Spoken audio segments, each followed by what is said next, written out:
Hello दोस्तों, स्वागत है आपका हमारे YouTube चैनल वाईफाई क्लासेस पर। अगर आप हमारे चैनल पर नए हैं तो प्लीज़ सब्सक्राइब कीजिए हमारे चैनल को और बेल आइकन को दबा दीजिए, समय समय पर आपको सारे नोटिफिकेशन मिल सके। दोस्तों, आज हमारा जो टॉपिक है वो है वसा।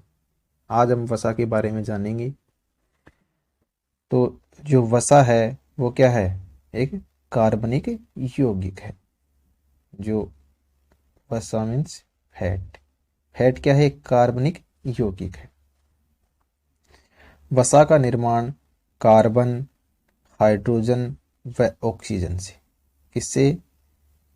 कार्बन, हाइड्रोजन व ऑक्सीजन से होता है।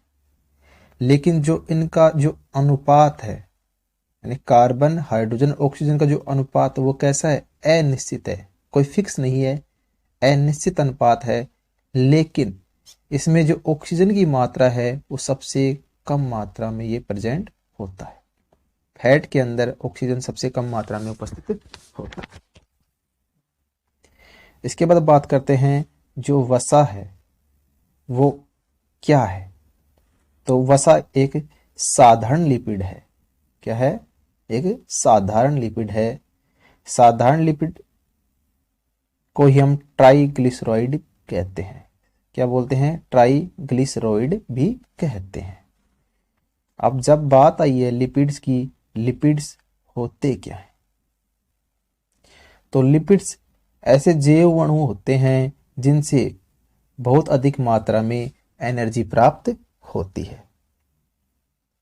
लिपिड्स वसीय अम्लों व ग्लिसरॉल के क्या होते हैं? एस्टर होते हैं। क्या होते हैं? एस्टर होते हैं।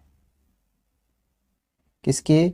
वसीय अम्लों व ग्लिसरॉल के एस्टर होते हैं लिपिड्स। तो वसा कैसी लिपिड्स है? साधारण लिपिड्स है। अब बात करते हैं जो वसा है, जो फैट है, उसका सूत्र क्या है? सामान्य नॉर्मल सूत्र क्या है? तो इसका सूत्र है C57H10O6। ये इसका सामान्य सूत्र है, C57H10O6। बात करते हैं वसा की आगे। तो जो वसा है वसीय अम्लों व ग्लिसरॉल का क्या है? मिश्रण। यानी जो फैट है, जो वसा का जो एक अणु बनता है वो कैसे बनता है? तो वसीय अम्लों का 3 अणु व ग्लिसरॉल का 1 अणु मिलकर एक फैट के अणु का निर्माण होता है।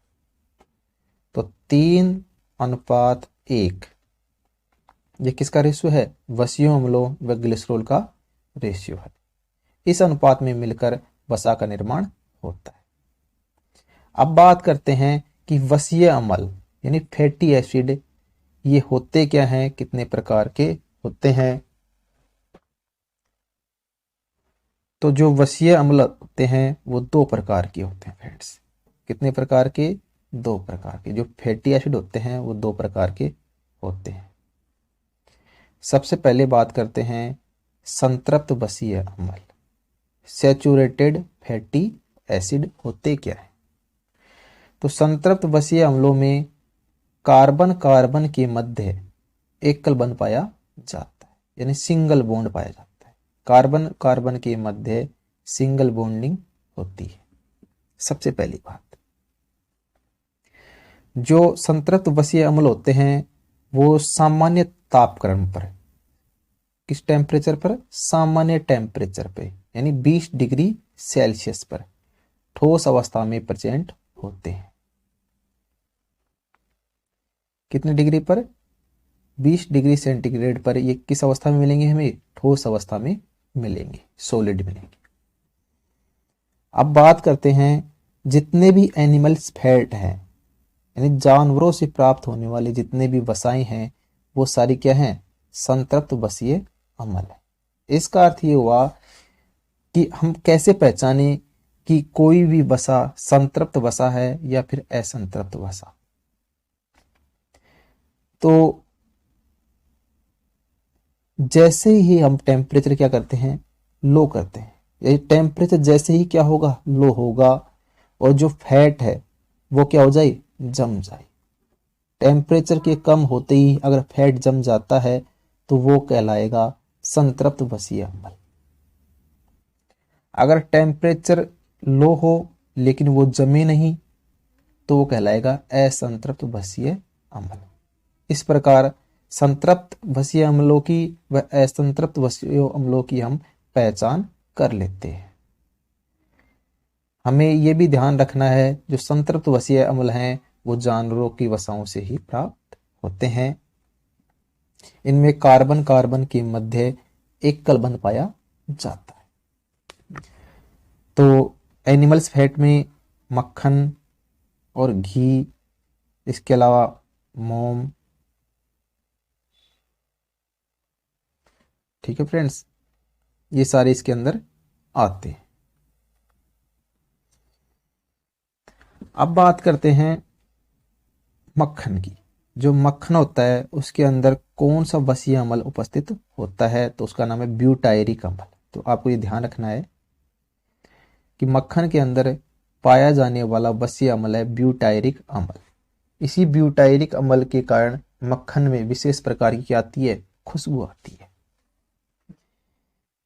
अभी हमने पढ़ा कि वसीय अम्ल किससे प्राप्त होते हैं, जानवरों से, लेकिन जो नारियल का तेल है वो भी क्या है, संतृप्त वसीय अम्ल है। इसलिए अपवाद हो गया ये, क्योंकि जितने भी हमें फैट मिलेंगे संतृप्त वाले वो जानवरों से मिलेंगे, लेकिन नारियल का तेल क्या है, ये भी संतृप्त वसीय अम्ल है, लेकिन ये जानवरों से थोड़ी मिलता है। किससे मिलता है, हमें पेड़ पौधों से मिलता है। इसलिए ये क्या है, अपवाद, क्योंकि टेम्परेचर कम होने पर नारियल का तेल भी जम जाता है। तो एग्जाम में क्वेश्चन यहीं से आता है। इसके बाद सेकंड नंबर पे बात करते हैं असंतृप्त वसीय अम्लों की। अनसैचुरेटेड फैटी एसिड होते क्या है, तो इनमें कार्बन कार्बन के मध्य द्विबंध या त्रिबंध, यानी क्या तो डबल बॉन्ड मिलेंगे या ट्राई बॉन्ड मिलेंगे, क्या तो उनके अंदर डबल बॉन्ड या फिर ट्राई बॉन्ड मिलते हैं। इसके अलावा सामान्य तापक्रम पर यानी 20 डिग्री सेल्सियस पर असंतृप्त वसीय अम्ल तरल अवस्था में प्रेजेंट होते हैं, जिन्हें तेल कहते हैं। संतृप्त वसीय अम्ल तो इस तापमान पर ठोस अवस्था में होते हैं, लेकिन असंतृप्त वसीय अम्ल इस तापमान पर यानी सामान्य जो तापक्रम होता है उस पे क्या होते हैं, तरल अवस्था में होते हैं, जिन्हें तेल कहते हैं। अब असंतृप्त वसीय अम्ल कहां से प्राप्त होंगे, तो प्लांट फैट से, यानी पादपों से ये प्राप्त होते हैं। लेकिन ये क्या होते हैं, सारे तेल होते हैं, जैसे सरसों का तेल, मूंगफली का तेल, तिल का तेल आदि, ये सारे क्या हैं, असंतृप्त वसीय अम्ल है। लेकिन इसमें अपवाद है फ्रेंड्स। कोड लीवर ऑयल क्या है, असंतृप्त वसीय अम्ल। देखो फ्रेंड्स, जैसे ये टेम्परेचर हमने कम किया तो बताओ सरसों का तेल जमता है, मूंगफली का तेल जमता है, तिल का तेल जमता है, नहीं जमते, जमते नहीं है। इसीलिए तो ये क्या है, असंतृप्त वसीय अम्ल है। लेकिन कोड लीवर जो ऑयल होता है, कोड क्या है, एक मछली की प्रजाति है, उसके जो लीवर से जो तेल प्राप्त होता है उसे बोलते हैं कोड लीवर ऑयल। इस तेल में असंतृप्त वसीय अम्ल पाया जाता है, जिसके कारण टेम्परेचर कम होने पर भी ये जमता नहीं है। तो संतृप्त और असंतृप्त वसीय अम्लों के बारे में हमने जान लिया। उसके बाद बात करते हैं आगे ग्लिसरॉल की। जो ग्लिसरॉल होता है उसमें 3 कार्बन परमाणु होते हैं, यानी कार्बन के कितने परमाणु होते हैं, 3 होते हैं। और इसका जो फॉर्मूला होता है CH2OH, CHOH और CH2OH। सामान्य सूत्र की बात करें तो इसका जो सामान्य सूत्र होता है C3H8 O3। ग्लिसरॉल होता है क्या है? एक प्रकार का एल्कोहल होता है। क्या होता है? एक प्रकार का एल्कोहल होता है। अब आगे बात करते हैं कि हमारे शरीर में अगर वसा की क्या हो जाए, कमी हो जाए, तो क्या प्रभाव पड़ेगा।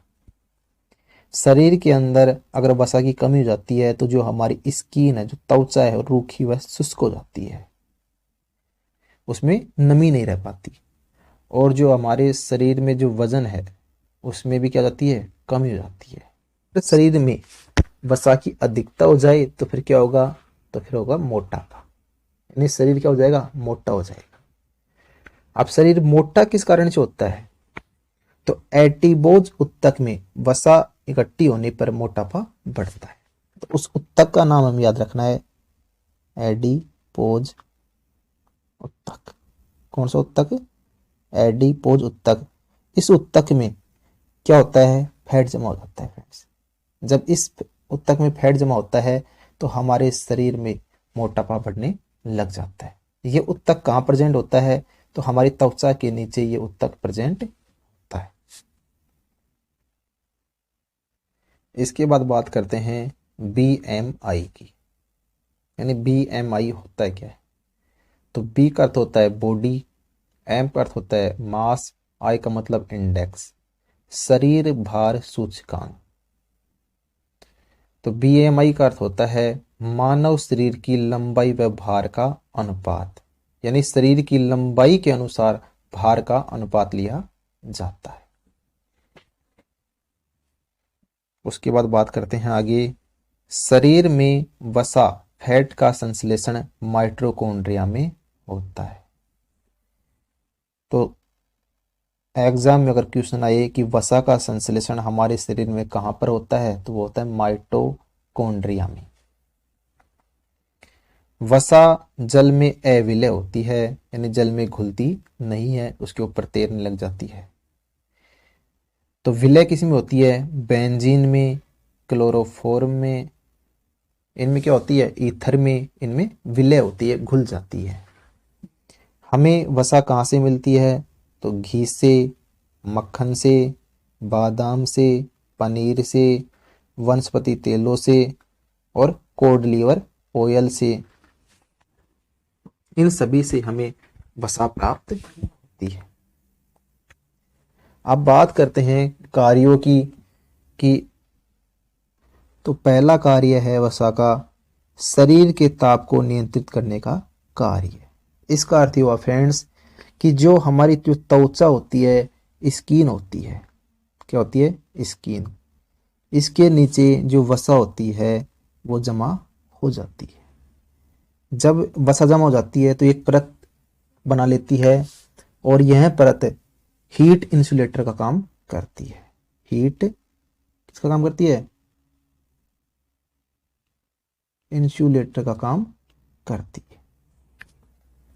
और शरीर को क्या जो तापमान है, शरीर की जो ऊर्जा है या उष्मा है, उसको बाहर निकलने से रोकती है।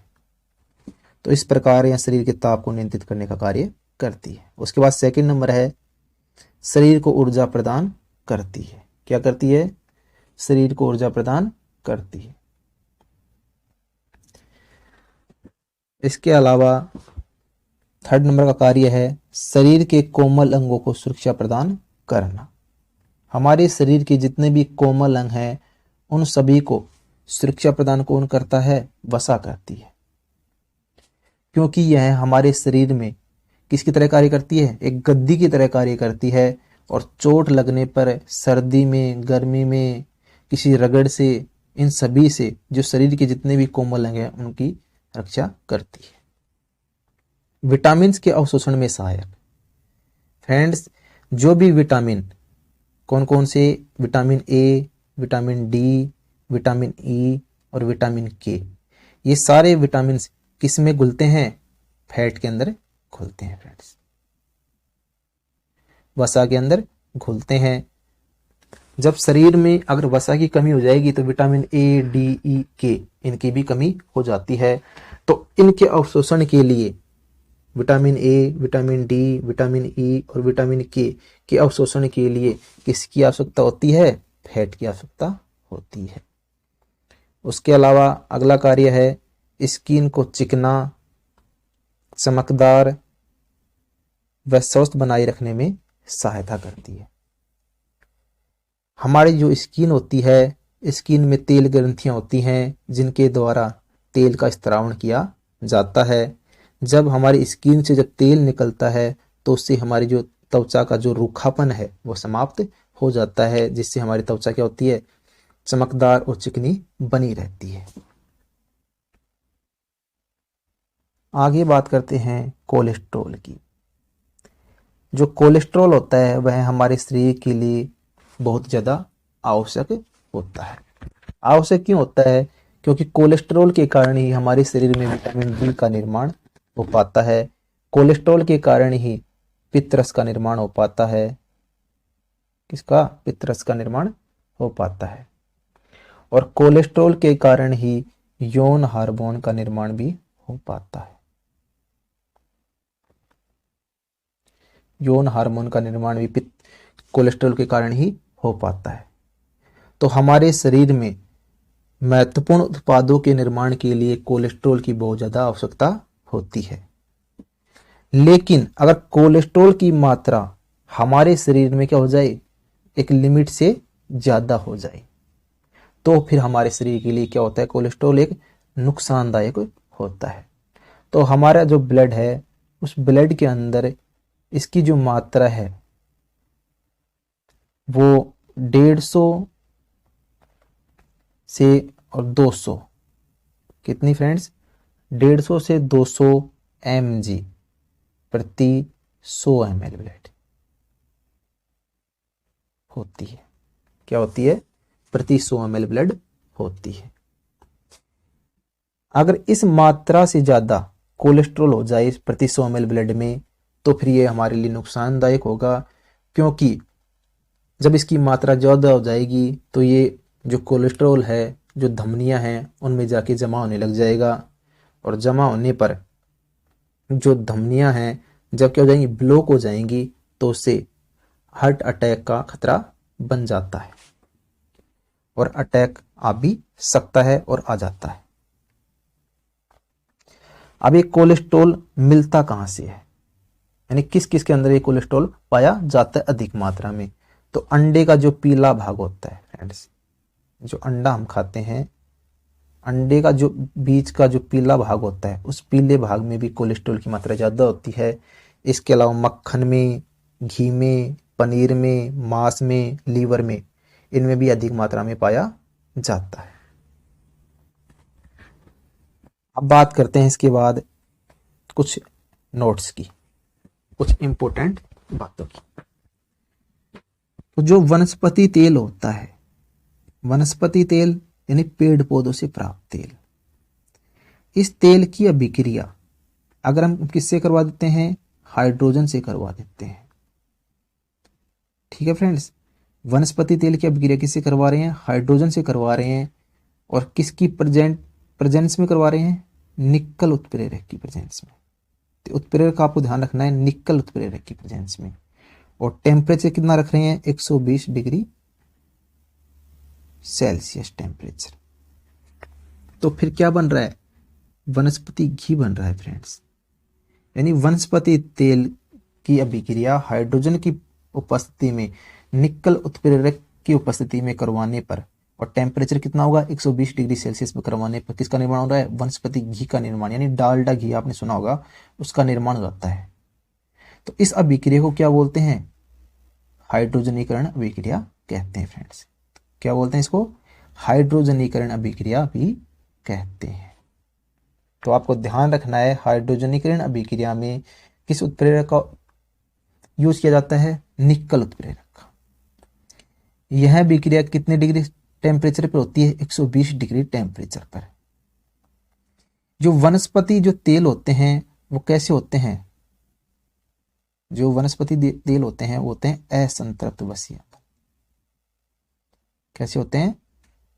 असंतृप्त वसीय अम्ल होते हैं। इनको इस अभिक्रिया के द्वारा किस में बदला जाता है? संतृप्त वसीय अम्लों में बदला जाता है। तो असंतृप्त वसीय अम्लों को संतृप्त वसीय अम्लों में बदलने की अभिक्रिया हाइड्रोजनीकरण अभिक्रिया कहलाती है। इसके आगे बात करते हैं साबुनीकरण की। तो साबुन के निर्माण की प्रक्रिया को साबुनीकरण कहते हैं।